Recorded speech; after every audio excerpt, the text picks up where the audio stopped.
Hello Centrals! If you've ever considered taking an online training around sexuality, then here are some aspects that you may want to consider. Now, if you've never even thought of taking an online training and it's a mistake that you got to this video, then still check it out and you can decide afterwards if this is a direction you want to go to or not. Now, the perspective from which I am doing this video is that for over 4 years, I've been developing myself around sexuality. So I've been an avid student and I've taken a lot of trainings and a lot of programs, online and offline. I've been going to events, I've been reading books, I've been doing coaching. So I've taken coaching, I've tried various forms on, to develop myself. And I've also developed my own online trainings, and I'm actually going to link them under this video in hopes that they can be of use to you, or you may want to check them out, you may want to follow them, and so on.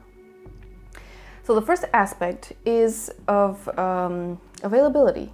And basically, this was the most important thing for me in these years, which 4 years that I've taken around training myself. I saw that in most cases, I had to be present at a certain time, in a certain place.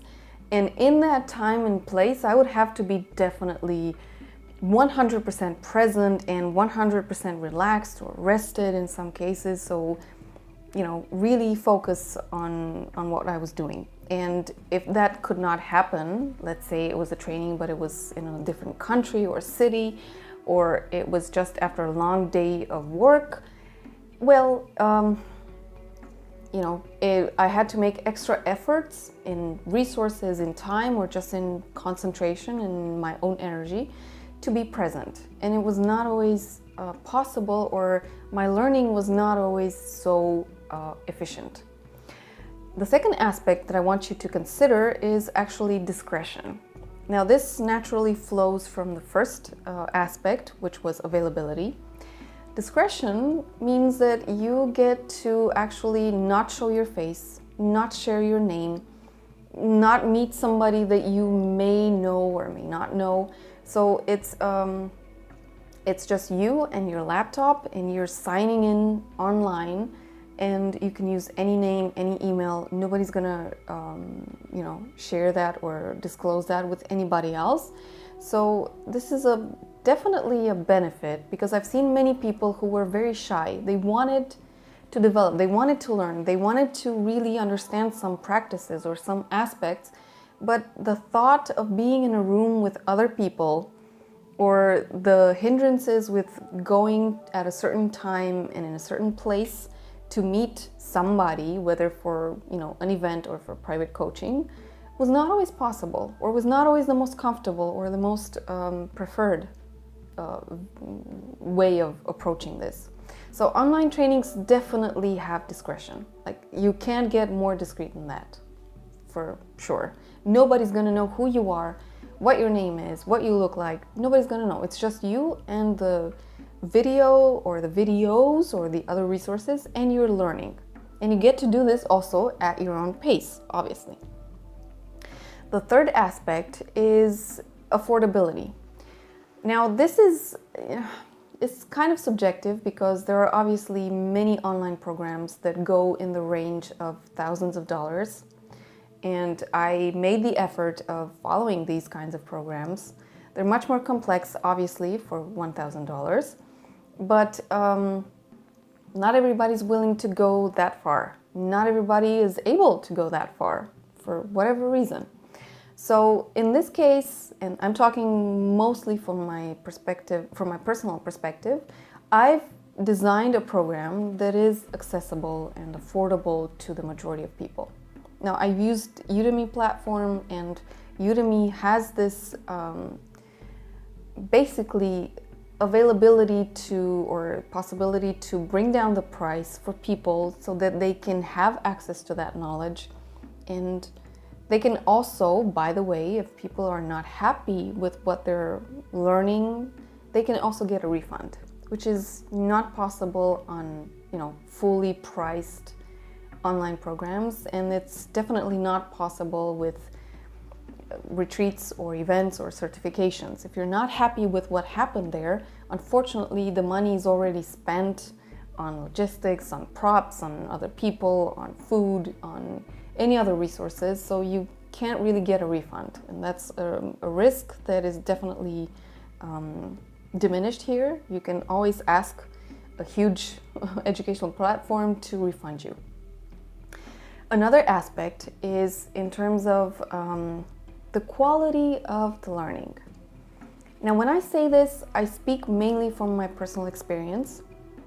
The majority of trainings that I've taken were without any nudity shown, so they were not explicit. The purpose of these trainings were to educate, to teach, to explain, to transfer information, to get you to wonder or ask yourself various questions that could reveal things about you. But they were not about, how can I say this, just showing you pornographic or direct material. And by the way, there's nothing wrong with accessing that material. We all do it at a certain point or not, and it can also be presented in an educational way. It's just that the way society is built right now is mature content is not really, it doesn't fly with the majority of the educational platforms out there. Their policies do not allow mature content. And especially for one training where you have everything so accessible, it would probably not be really sustainable for the person that is doing that program. So from this perspective, when you are accessing an online program around sexuality, take into consideration the learning and the educational value of that program. Now, if you want just to see a massage or a touch or whatever, a sex technique, you can definitely check out and search through the dozens of videos on pornographic platforms, and maybe you find them, maybe they're useful to you. It depends on a lot of factors, but I do know for sure that those things are filmed, as in they are staged. The people are acting in those videos. It's not really real. There's seldom any communication, so we don't know what the two people want in that moment. They're just filling out a script. So it doesn't happen with an educational platform and an online sexuality program, which is designed to help you to learn and to acquire a technique, a knowledge, piece of information, and so on. So the value here is, according to your value system. If you want to learn, definitely online programs are your thing to take into consideration. If you just want to see people applying certain techniques and you don't really care about the attitude, about holding space, about making sure, is that right, is that not right, are you really enjoying, then you can go for, pornographic websites and other pornographic material or mature content material. And it's up to you what you consider of value. And another aspect is also the intention. What is the intention that you have when you consider signing up for an online sexuality program? Is it to get better at something?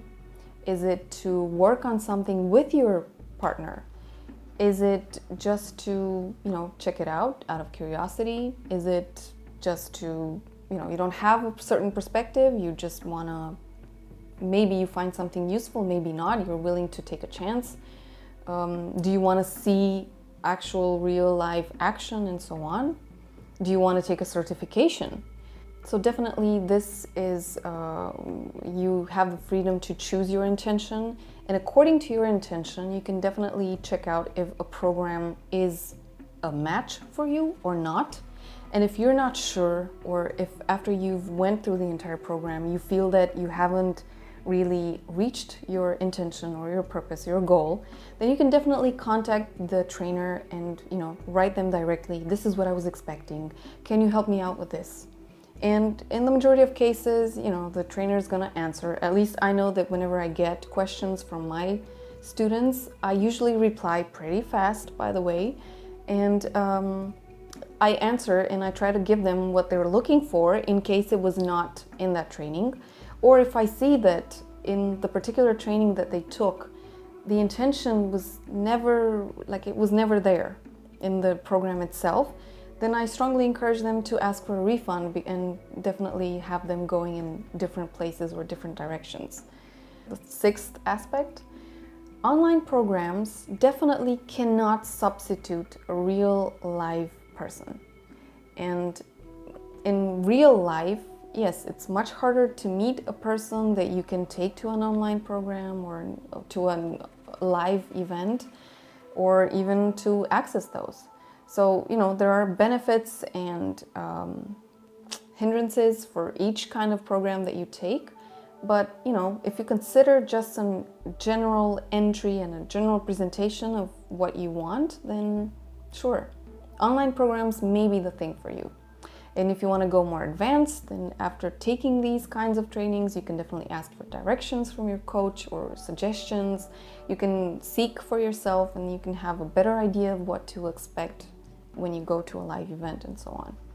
So this is my take on the things that you want to consider when you're accessing online educational sexuality programs. And you can definitely check out the links under this video, check out my trainings, see if you resonate with them. And if not, just, get accustomed to the idea, and maybe sometime in the future, whenever the right program for you comes along, then you can definitely check it out and have some benefits for your life. So this is it from me. I hope that you enjoy this, and I hope that you have a pleasurable and orgasmic, intimate life. And I hope that you also get to be a student of sexuality in the near future.